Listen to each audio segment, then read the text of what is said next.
Blog Talk Radio.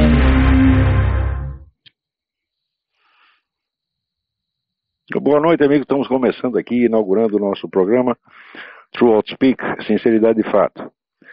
Tem várias chamadas aqui esperando, mas eu vou pedir que esperem mais um pouco. Eu queria começar com alguns comentários da semana e depois passar as respostas de algumas cartas recebidas e depois atender os que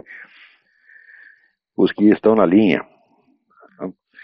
Então queria começar lendo para vocês o editorial que eu acabei de passar para o Diário do Comércio, que se chama Lembretes Indesejados.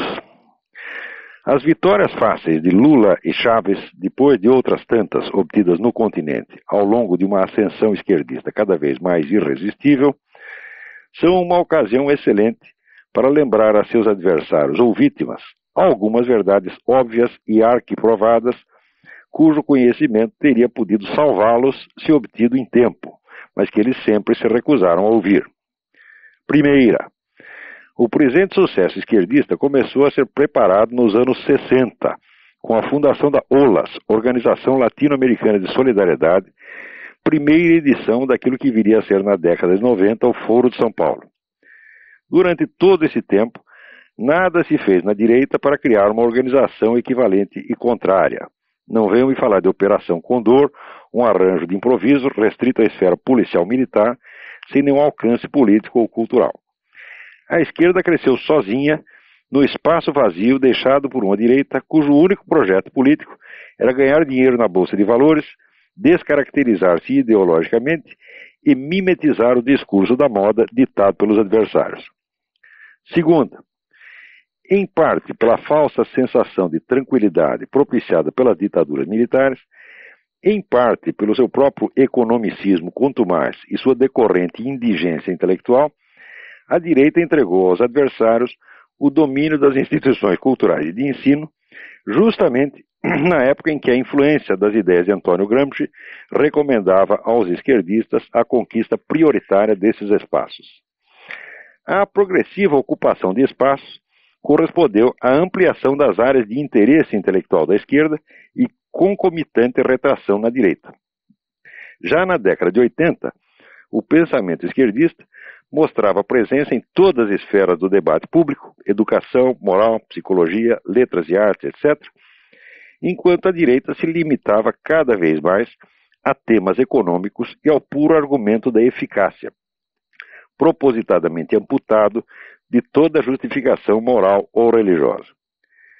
Terceira, a autocastração intelectual da direita latino-americana, frequentemente legitimada em nome de um pragmatismo apolítico muito do agrado das classes empresariais, recebeu um tremendo incentivo do Concílio Vaticano II, que abriu as portas para o diálogo com os marxistas enquanto reprimia e marginalizava todo o pensamento católico conservador que acabou por se recolher às catacumbas.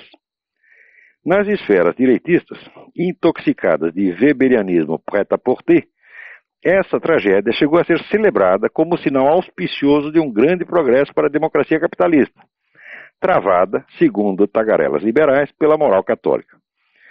Foi assim que, dominando o pensamento religioso do continente, a esquerda se investiu do papel sacerdotal e profético de guardiã da ética e da moralidade, deixando aos adversários apenas o espaço do puro discurso pragmático que os tornava ainda mais suspeitos aos olhos da multidão.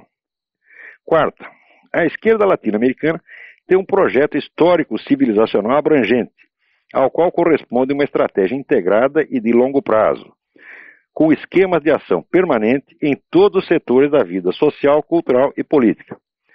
Contra isso, a direita não tem oferecido senão uma resistência. Blog Talk Radio. Parece que houve uma interrupção, saímos do ar por uns minutos, mas voltamos agora. Então está aqui comentando que toda esta ascensão da esquerda latino-americana não foi uma coisa improvisada, quer dizer, foi um processo de 40 anos durante os quais não houve nenhum esboço, vamos dizer, de resposta pelo outro lado. Quer dizer, a esquerda ocupou um espaço vazio. Mas além de ter esse fator, ainda precisamos lembrar que existe um negócio chamado Movimento Revolucionário Mundial, que tem mais de 200 anos e que é o movimento político mais antigo que existe. E que existe, tem existido nesses 200 anos, de maneira unitária. Quer dizer, tem uma unidade desse negócio. Uma unidade não significa que tem uma coerência doutrinal total, que seria uma bobagem, mas que existe um constante reexame, quer dizer, um constante diálogo de cada geração de revolucionários com a geração anterior. Quer dizer, o movimento revolucionário é extremamente consciente da sua própria história e da sua própria continuidade histórica, né? Então, vamos ver, temos aqui uma ligação, vamos ver quem é. Alô? Olá, Fábio. Opa! Tudo bom? Tudo bem? Então você já está no ar. Se você tem algo a perguntar, pergunte. Não, pode ir falando de mais pra frente. Perfeito, faz uma... perfeito. Se houver qualquer dúvida, deixa eu ver se tem mais alguém no ar aqui, já pomos também. Se houver qualquer dúvida, vocês me interrompem. Então, o que eu estava dizendo é que o movimento revolucionário mundial é um fenômeno unitário, contínuo, de mais de 200 anos, e que, graças ao contínuo diálogo de cada geração de revolucionários com a anterior, isso forma uma unidade, quer dizer, uma consciência histórica que se prolonga no tempo. Não existe nada de parecido a isso aí na esfera da direita ou do conservadorismo. O que você tem são reações esporádicas, é certo? Pontuais, que pipocam aqui ou ali, sem nenhuma conexão entre si, e se desconhecendo, às vezes, completamente umas às outras. Quer dizer, não é o caso nem de haver hostilidade, porque há facções de conservadores que se desconhecem completamente. Se você pegar, por exemplo, o que no Brasil se chama de direita hoje, essa direita brasileira desconhece completamente tudo o que se passa na direita americana ou europeia. Então é uma coisa totalmente inorgânica, né? E sem continuidade. Tem mais alguém que entrou no ar aí. Quem entrou no ar agora? Quer dizer, não é o caso nem de haver hostilidade, porque há facções de conservadores que se desconhecem completamente. Se você pegar, por exemplo, o que no Brasil se chama de direita hoje, essa direita brasileira desconhece completamente tudo o que se passa na direita americana ou europeia. Então é uma coisa totalmente inorgânica, né? E sem... Então, esse é o assunto do meu editorial de amanhã. Agora, nós temos, essa semana, de várias novidades. Uma coisa de importância extraordinária que está acontecendo é que o esquema, vamos dizer, de matança de dissidentes, que sempre foi um costume da KGB ao longo das décadas, parece que foi restaurado agora pelo Putin. Ao mesmo tempo em que morria este espião lá em Londres, morreu envenenado. Morrer não, eu não sei se o sujeito já morreu, eu sei que está no hospital. Acontecia a mesma coisa com um ex-ministro russo. Então,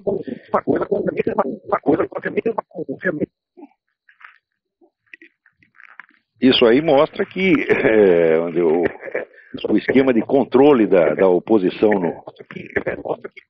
no exterior, que foi uma característica, vamos dizer, do comunismo ao longo desse tempo todo, está em pleno funcionamento agora.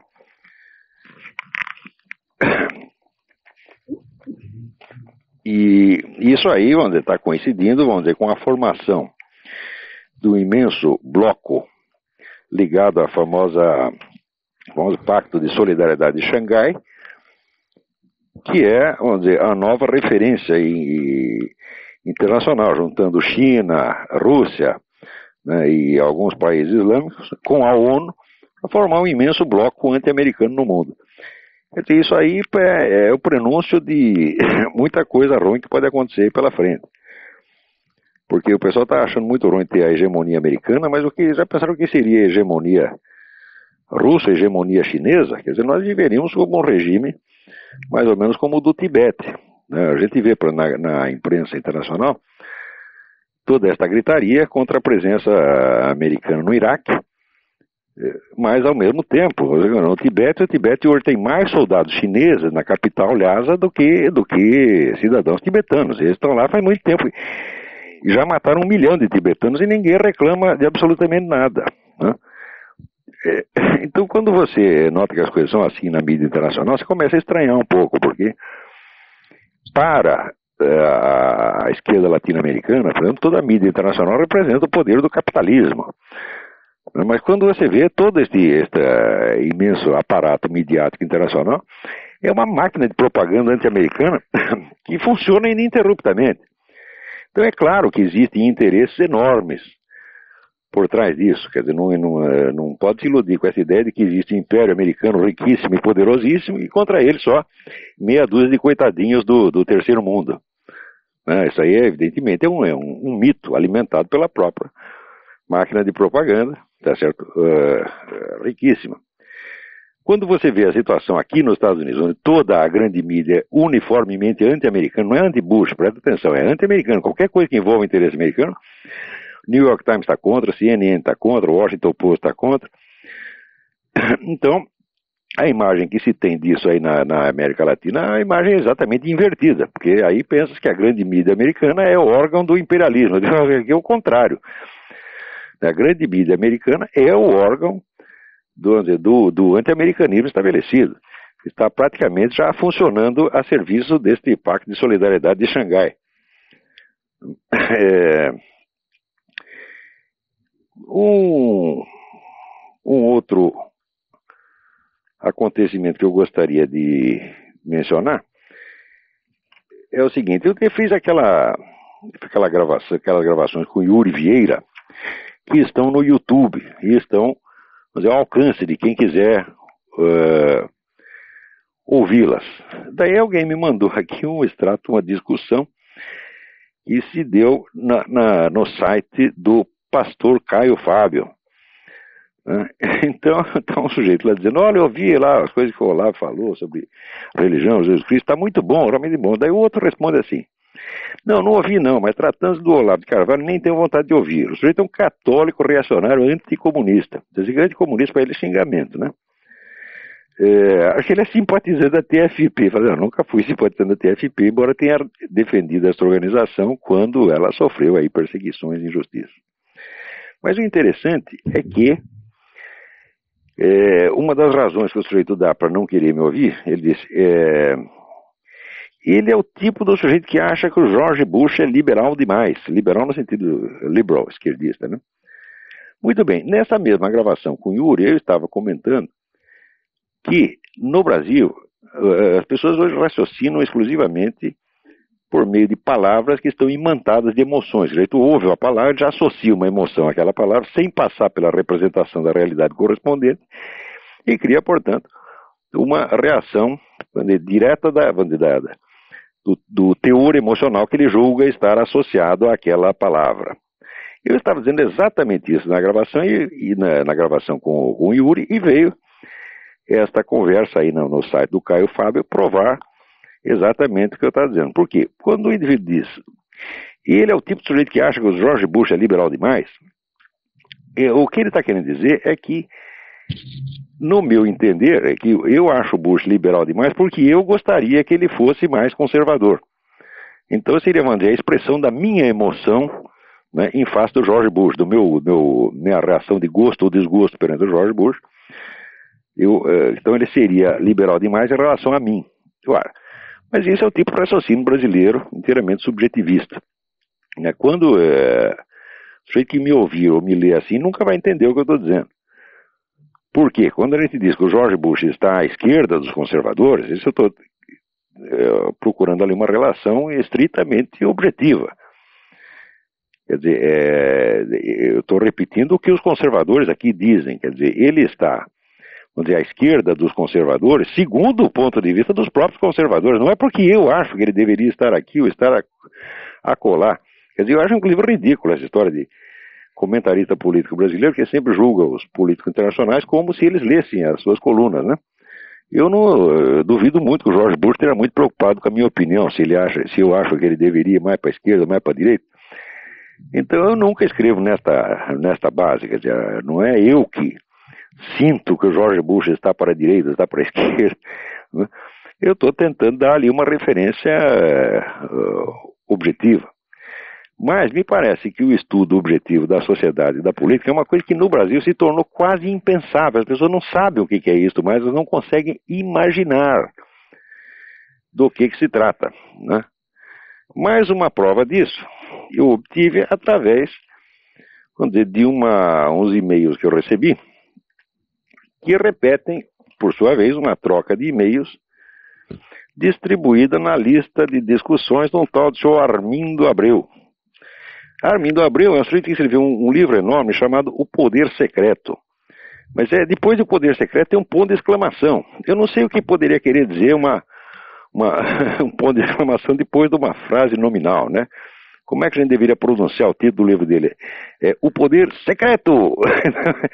Só pode ser isso, né? Então, quer dizer, o indivíduo não sabe nem pontuação.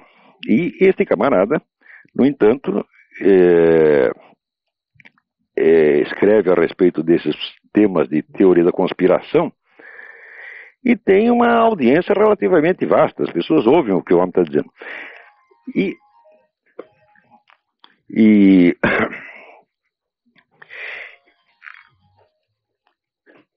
ele diz aqui algumas coisas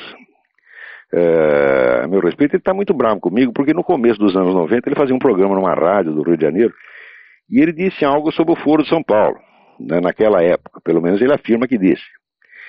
Depois, em 2005, ele publicou esse livro, O Poder Secreto, que fala sobre o Foro de São Paulo também, e ele está muito bravo porque eu não citei o programa dele. Então ele teria sido o pioneiro que falou do Foro de São Paulo, né, no começo da década. Mas, se bem que aqui tem algumas coisas muito estranhas, porque ele diz que o primeiro artigo lançado no Brasil sobre o Foro, que eu conheço, foi escrito em 1989, pelo pessoal da revista Executive Intelligence Review, Lourenço Carrasco Silva Palácio. Falei, bom, isso é absolutamente impossível, porque o Foro de São Paulo foi fundado em 1990.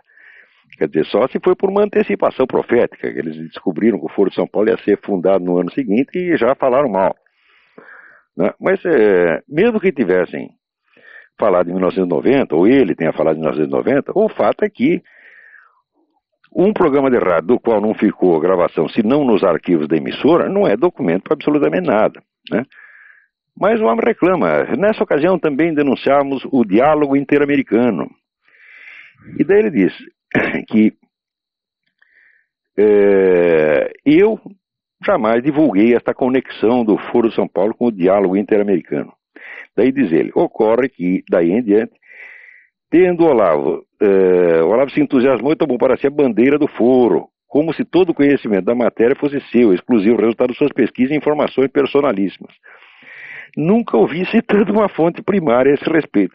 Claro que o sujeito não sabe o que é fonte primária, porque os que eu tenho citado são exatamente fontes primárias, que são os documentos do próprio Foro, as atas e as resoluções do próprio Foro de São Paulo. Isso que é fonte primária. Mas talvez ele imagine que fonte primária seja o sujeito que falou antes. Ele acha que ele mesmo é uma fonte primária a respeito do Foro de São Paulo.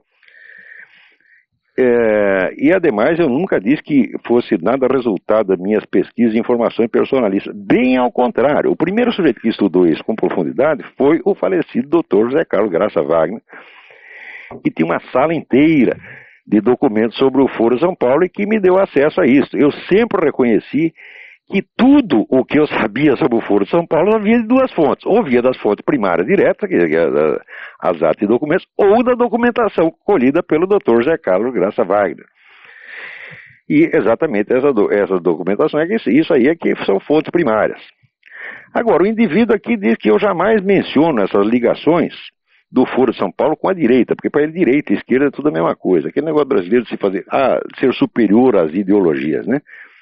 Eu não estou acima da direita e da esquerda.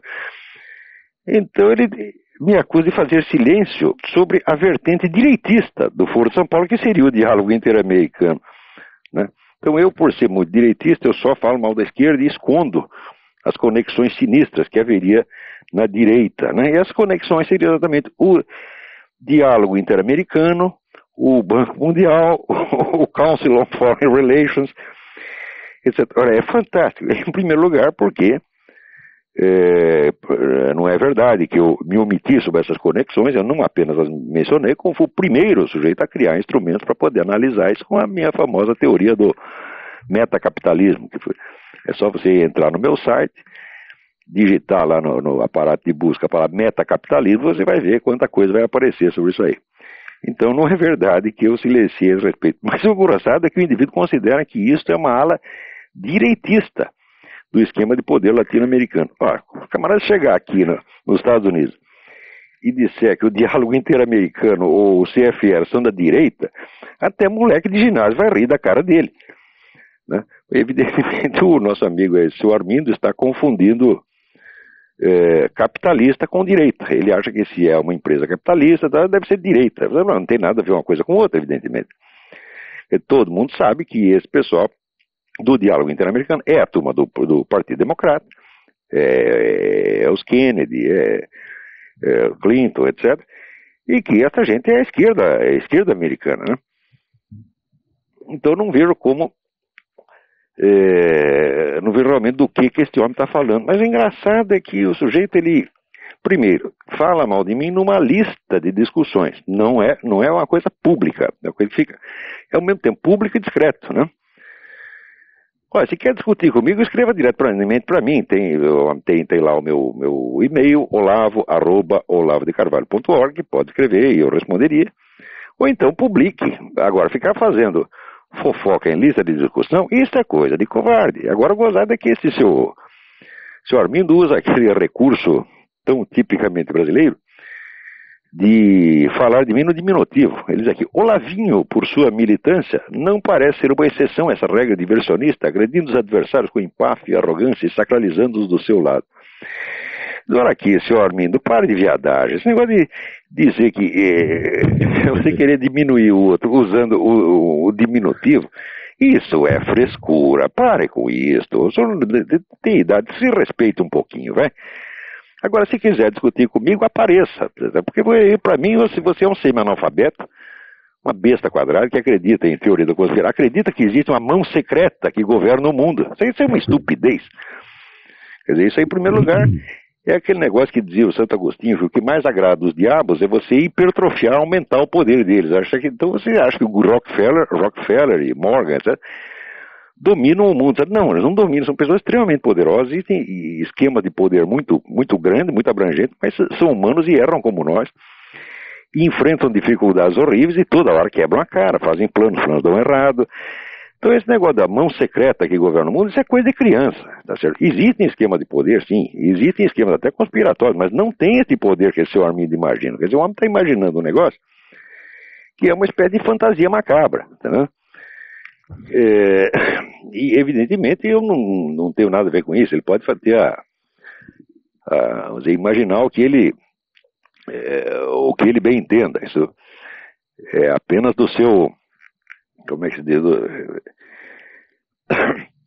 é uma decisão que cabe a ele exclusivamente, né? Muito bem.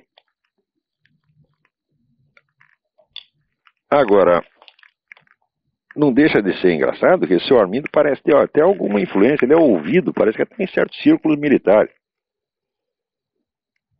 O que muito depõe contra a inteligência daqueles que o ouvem, porque um sujeito desse não é para prestar atenção nada. Quanto mais ele escrever, menos é para ler.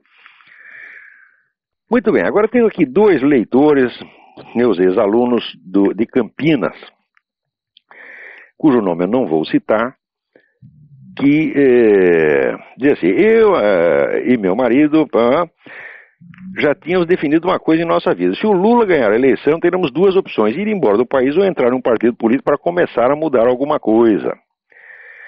Então, isso parece idiota que entrar em algum partido político, se candidatar a vereador em Campinas, sirva para alguma coisa, mas é isso mesmo que iremos fazer. Entendeu? Muito bem, e ela quer saber a minha opinião. Eu acho que é uma coisa meritória. Só que, se você prestar atenção neste editorial que eu estou publicando no Diário do Comércio, vocês verão o seguinte: o esforço eleitoral isolado, fora de um esquema estratégico de longo prazo, é um esforço perdido. Vai perder sempre. Tá certo? Você não é possível. Ao longo da história, quer dizer, aqueles empreendimentos que têm maior duração, eles acabam ganhando. Quer dizer, por quê? Porque as gerações humanas passam, as pessoas morrem.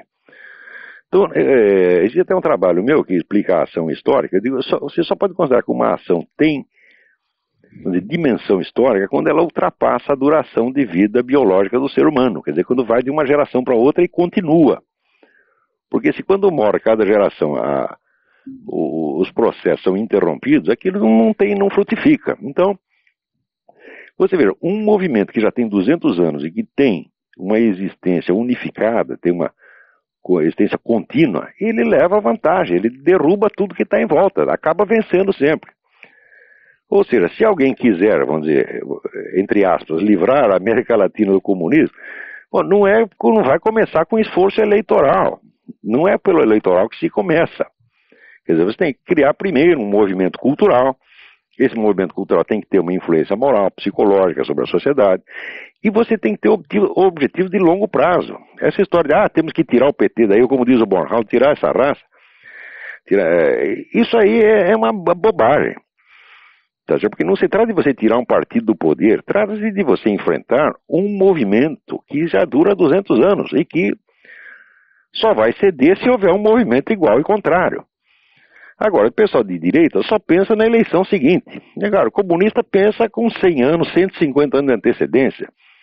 Então, na escala histórica, o pessoal já leva desvantagem. Então, eu não quero desprezar nenhum esforço eleitoral. Às vezes é um esforço heróico, como acabam de fazer na Venezuela agora, mas vão quebrar a cara sempre. Porque eleição é a superfície da vida social. Política eleitoral é a superfície. Existem processos muito mais profundos. A esquerda está sozinha. Ela tem, como é que se diz, praticamente o monopólio. Né? Tem praticamente o monopólio do espaço. Então, justamente por isto, acaba levando vantagem. Né? Então é o seguinte, vamos em frente. Entra na política, faça o que tem que fazer. Vocês estão agindo, sobretudo, em face da sua consciência. Né? Vocês estão atendendo um clamor da sua consciência e fazem muito bem. Eu só posso elogiá-los por isso. Mas não pensem que o esforço eleitoral por si vale alguma coisa. Quer dizer, eu acho que o pessoal que é conservador e direitista deveria começar por se reunir, tá certo? E discutir com seriedade, vamos dizer, com todos os elementos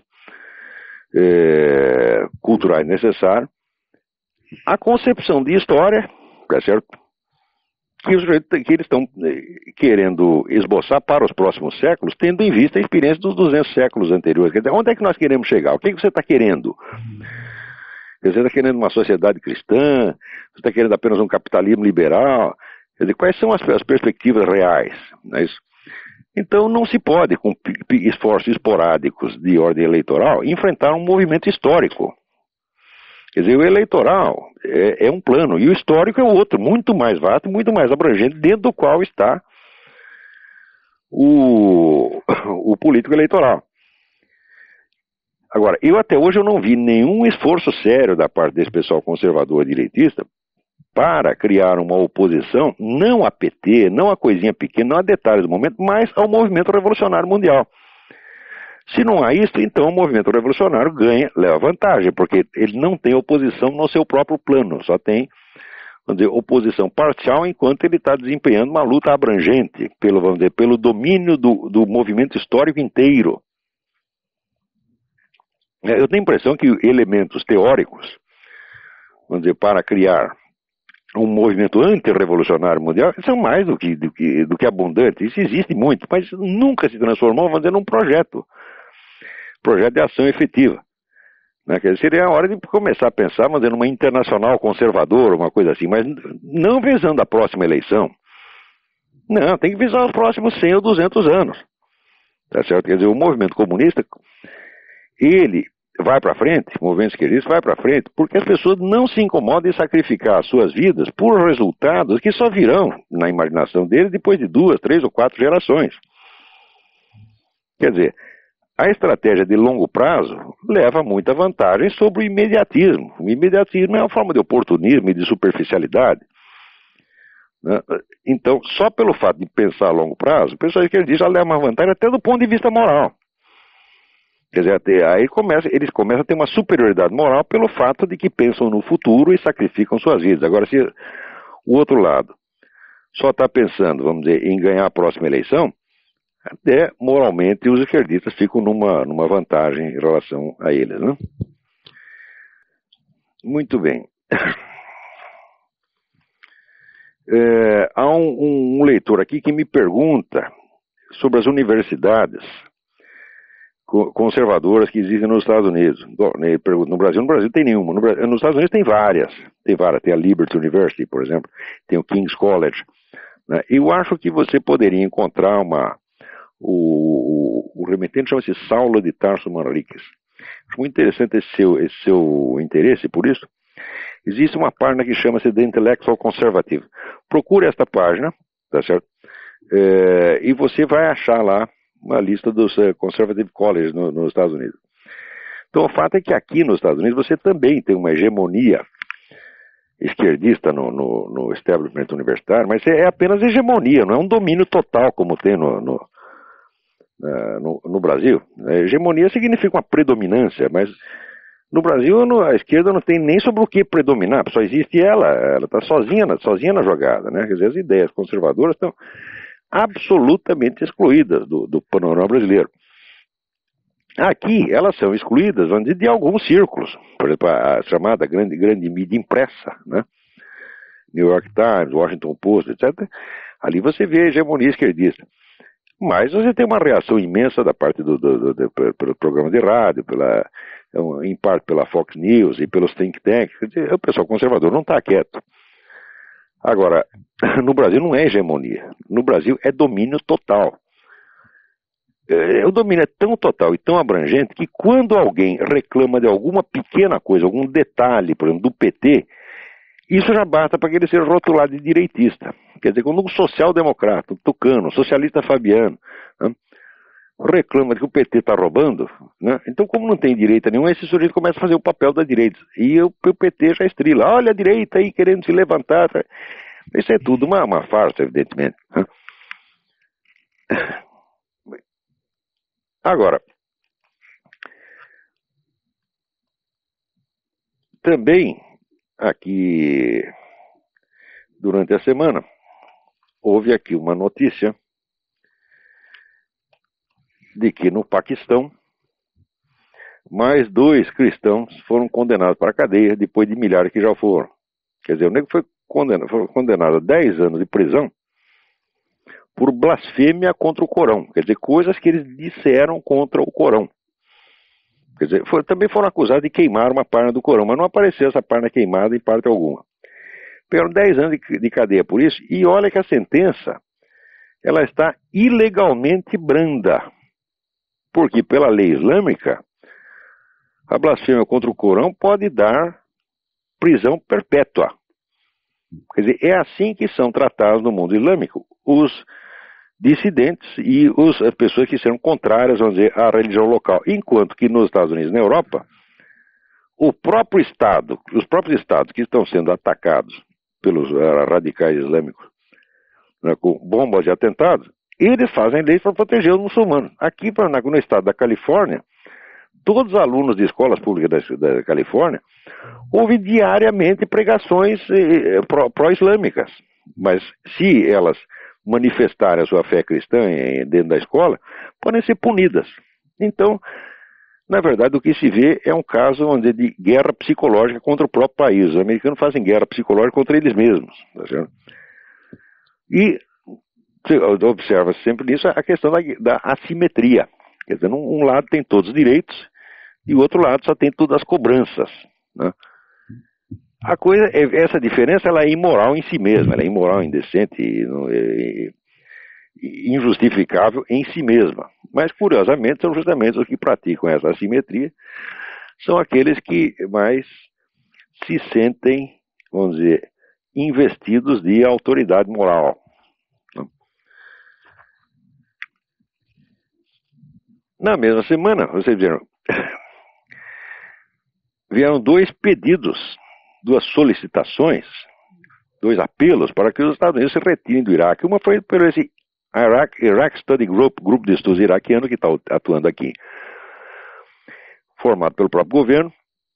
E na mesma semana veio o mesmo pedido da boca de quem? do presidente do Irã, o Ahmadinejad. Então, quer dizer, aqui está um monte de americanos pedindo para os Estados Unidos fazer exatamente o que o Ahmadinejad está pedindo para eles fazerem, quer dizer, saiam do Iraque. Olha, todo mundo sabe perfeitamente, se eles saírem do Iraque, vai acontecer lá o que aconteceu no Vietnã. Quando saíram do Vietnã, né, em 75, houve aquelas negociações de paz, né, encabeçadas pela parte americana pelo Henry Kissinger, e os americanos saíram. Na hora que saíram, o pessoal comunista tomou o Vietnã do Sul e já levou a invasão até o Camboja e acabou matando no total 3 milhões de pessoas. Quer dizer, mais de 3 vezes mais do que a própria guerra tinha matado. É exatamente o que vai acontecer no Iraque. Os americanos saindo lá, que vai ser uma carnificina, como foi no Vietnã. Daí o que restará a fazer? Restará a fazer o que a mesma mídia esquerdista chica ocidental fez no tempo do Vietnã. Esconde tudo. Faz de conta que não aconteceu. Que não aconteceu nada no Vietnã e no Camboja. Então, aqui nos Estados Unidos, quando o Pol Pot já estava matando gente pra caramba no Camboja, o Noam Chomsky escrevia artigo atrás de artigo para dizer, não está acontecendo nada, isso tudo são intrigas da oposição. Agora, quando você vê aquelas fotos, aquelas pilhas de esqueletos, agora eu quero ver como é que o Noam Chomsky vai fazer para desmentir isso, mas agora é tarde, né? Então, na década de 70, você já teve esse pacifismo assassino. Agora, de novo, a mesma coisa. Então, as pessoas alegando bandeiras pacifistas, vamos sair do Iraque. Bom, você sai, vira as costas e os iraquianos que se arrumem. Tá certo? Enquanto isso, né, nos Estados Unidos, o que acontece? Aqui tem uma conferência numa universidade, a Lipscomb University, e um teólogo muito respeitado aqui, chamado Lee Camp, ele diz o seguinte: para viver pacificamente com os muçulmanos, os cristãos devem deixar de lado a noção de que a sua fé exige a criação de um reino cristão na terra. Ou seja, nós devemos deixar que os muçulmanos construam o reino muçulmano e nós levamos a nossa religião para dentro de casa. Ela vai imperar apenas na nossa vida privada. A vida pública será muçulmana e nós temos o direito de ser cristão escondido em casa. Ora, isso é exatamente o que já vigora no Irã. A Constituição iraniana é o seguinte: você pode praticar o cristianismo, desde que esteja dentro da sua casa e ninguém fique sabendo, porque se alguém ficar sabendo, tu vai para a cana. Tá certo? Então, o que este vagabundo, esse teólogo está propondo, dizendo que é cristão, ele diz que é cristão e diz até que é um cristão conservador. O que ele está propondo é isso, quer dizer, deixa os camaradas tomar todo o espaço público e nós nos recolhemos à nossa insignificância doméstica. Muito bem, esses eram os assuntos desta semana. E eu acho que não temos mais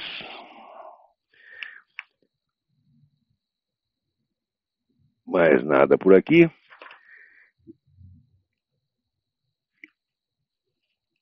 E se tiverem então perguntas para o próximo programa, vocês podem enviar para o olavo@olavodecarvalho.org. Parece que tem alguém entrando no ar aí. Alô? Alô? Quem que está entrando aí? É o Márcio, de Brasília. Oi, tudo bem, Marco? Tudo bom, Alô? Alô? Tudo certinho, Oi. Diga. Tranquilo. É só para ouvir seus comentários aí dessa decisão valente desse juiz aí contra o nosso sociólogo, nosso Emir Sader, e a celeuma que está sendo criada aqui na Folha de São Paulo, e o jornalista que resolveu... Olha, o Emir Sader acontece o seguinte: quando o César Benjamin o acusou de estelionatário, o que ele fez? Processou o César Benjamin, queria meter o César Benjamin na cadeia. Porque ele acha que não é estelionatário, embora ele seja de fato. A acusação do César Benjamin é verdadeira. Processou o César Benjamin. Agora, ele não pode ser processado quando ele acusa o outro de um crime que o outro também não cometeu. Esse emissário é um salafrário, mentiroso, fingido, hipócrita. Ele é uma nota de R$32. Vocês não perceberam ainda? Eu só sou contra mandar o cara na cadeia. Devia jogar na privada. Cadeia não. Cadeia... Pô... O que é isso? Tem que pôr na privada, dar descarga e esquecer. Tá vendo? O sujeito é um catedrático, um chefe de departamento que escreve Getúlio com LH, Getúlio, que nem entulho, tá certo? É claro que esse homem tem merda na cabeça, porra. Isso é de uma incompetência, assim, absolutamente fulgurante. É uma vergonha este homem ser um catedrático de qualquer coisa, ele não pode ensinar numa escola primária. Tá certo? Eu já demonstrei 1000 vezes que o homem é um semi-analfabeto. Tem aquele estudo da Norma Braga, o estudo estilístico que a Norma Braga fez sobre o estilo do Emir Sader. Este homem é uma vergonha. Por que nós estamos falando tanto de Emir Sader? Vamos botar na privada. É esquecer. Muito bem. Existem mais algumas perguntas, mas eu creio que nós não temos mais tempo. Eu fiz este programa sobretudo para responder essas perguntas, porque a gente toda semana é assediado por dezenas de e-mails com perguntas que eu adoraria poder responder todas. Mas outra vez, mesmo o programa, o nosso espaço é curto, né?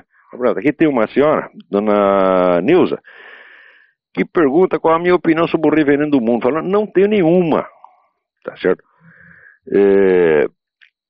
Porque tenho muito pouca informação. Anos atrás eu li um livro, falava muito mal da seita Moon, tá certo? E eu ouvi o Reverendo Moon dizer um bocado de besteira, né? Ele disse que Jesus Cristo falhou e daí foi mandado ele, o Reverendo Moon, para fazer o serviço de novo. Digo, faz rir. Mas agora, do ponto de vista político, ele tem feito um trabalho muito bom na Coreia. E aqui nos Estados Unidos nós temos que ser grato a ele, porque ele é o dono do único jornal conservador que tem em Washington, que é o Washington Times, no qual ele não dá palpite. Ele nunca foi na redação e nunca deu o menor palpite na orientação do jornal. Isso aí, digo por depoimento do colunista e editor lá, que é o Robert Royal, e sempre foi um sujeito católico, tá certo? E ele fica lá pregando o catolicismo dele quanto ele queira. O Reverendo Moon jamais reclamou de nada, né?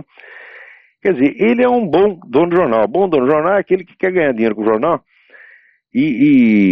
vamos dizer, mas não usa o seu poder para atrapalhar o serviço do jornalista. Ele deixa que tenha a variedade de opiniões, né? Então, por um lado, como religioso, eu não posso levar a sério o Reverendo Mundo de maneira alguma, tá? Mas como dono de jornal, eu acho que ele é muito bom. Mas se esse negócio de perguntar opiniões sobre pessoas, é melhor não perguntar a minha opinião sobre pessoas, não, porque ter opiniões sobre pessoas não está muito certo, tá, né? Porque o que eu estou falando do Reverendo Mundo é apenas uma opinião. Opinião não vale nada, tá, né? Opinião, isso aí é como dizia Dirty Harry. Dirty Harry dizia, opinião é que nem bunda, todo mundo tem. A minha opinião não vale mais que a de ninguém. Quando eu tenho um conhecimento a respeito, você me pergunta o que você sabe a respeito, então eu passo o conhecimento vale alguma coisa, mas opinião não vale nada. Então, o que eu acabei de dizer sobre o Reverendo Mundo é apenas uma opinião. Se você quiser apagar, apague. Outra aqui me faz a pergunta, como se eu ver a atuação do PSDB. O PSDB é a esquerda fabiana. Quer dizer, o PSDB, vamos dizer, ele é a direita da esquerda. Quer dizer, mas a direita da esquerda é um componente da esquerda, desde que existe esquerda. Você já ouviu falar na Revolução Francesa, já tinha a montanha e a Gironda, quer dizer, era também a esquerda e a direita. O movimento revolucionário sempre tem que ter uma esquerda e uma direita, por quê? Porque ele é baseado na contradição, na exploração da contradição. Então, haver uma direita da esquerda e uma esquerda da esquerda é inerente à própria esquerda. Tá certo? Então, agora, confundir a direita da esquerda com a direita propriamente dita é burrada. Tem mais alguém entrando na linha aí? Alô, Olavo? Alô? Você me ouve? Alô, Olavo. Quem está entrando na linha aí? José Leão, aluno teu lá do curso de... Oi, tudo bem? Tudo, graças a Deus. Escuta, na penúltima aula eu te fiz uma pergunta sobre o teorema da incompletude de Gödel. É um teorema matemático, eu quero crer que ele tenha uma aplicação muito incisiva na... Olha, vamos comentar. Parece que aí está entrando, vamos dizer, a minha própria voz junto com a tua. E está muito confuso, você precisa desligar. Você precisa baixar o volume aí do seu computador para... Não, tá até desligado. Alguém está com o volume do computador ligado e eu não consigo escutar a sua pergunta. Compreendo, então. Eu volto a...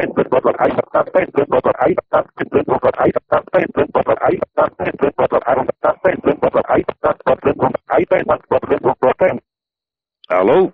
Muito bem, então. Então, as pessoas que ligam para cá, se elas deixam o computador dela ligado em voz alta, vai ficar 4 vozes aí. A minha, a dele e a reprodução dos dois. Isso aí não dá para ouvir. Isso aí não pode não. Aí não dá para responder a pergunta. Isso vai ter que ficar então para a próxima semana. Nós estamos aqui encerrando o nosso horário. Eu agradeço muito a atenção de todos. Vou tentar caprichar um pouco mais na estrutura técnica desse programa para a próxima semana. E os que tiverem dúvidas, por favor, continuem escrevendo. Eu vou fazer tudo o possível para dar vazão ao máximo de respostas que eu posso. Então, boa noite a todos. Obrigado. Até a semana que vem.